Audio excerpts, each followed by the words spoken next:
My name is Rachel Reiterman, and I've been a registered respiratory therapist for 18 years. My career has been with OhioHealth at both Riverside Methodist Hospital and here at Dublin Methodist Hospital. My day as a respiratory therapist, it is very early hours.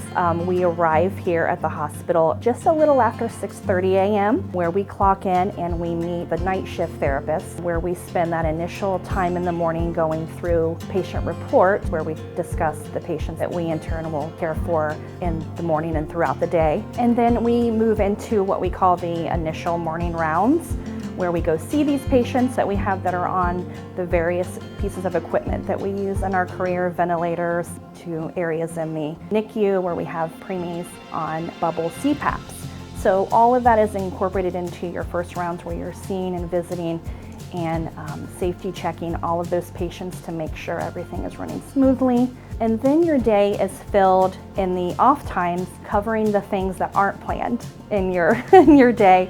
And in healthcare, that's a huge part of healthcare, is the emergency situations in a completely different area of the hospital that needs your attention. So we're in the intensive care unit preparing for a patient to transfer. So we're going to plug in our oxygen and our air lines. We'll turn our ventilator on here in the back. The sex of the patient, also the height of the patient is important.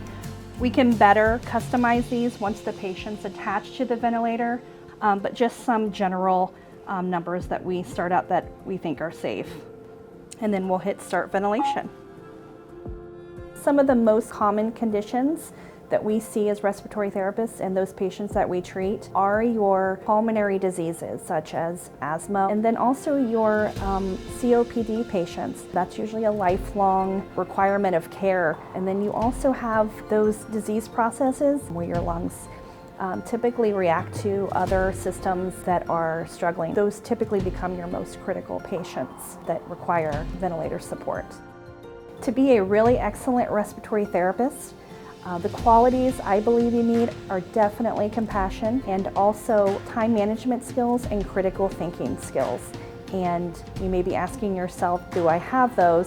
And those are developed through your training and your degree program. The education required for a respiratory therapist can go one of two ways. You can get a 4-year bachelor's degree in respiratory therapy, and you can also obtain an associate's degree, which is a 2-year degree, which is what I have from a local school here in Columbus. Juggling working full-time while obtaining my degree, it adds a little more time management, but is obtainable. Respiratory therapists are in such demand around the country.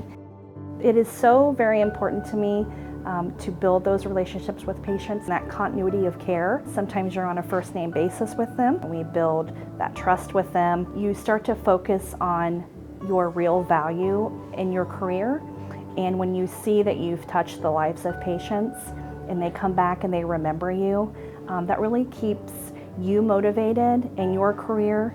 After 18 years in respiratory, what keeps me walking through this door every day is the feeling of what I'm doing as a career is making a difference in people's lives. I still look forward to coming into work every day.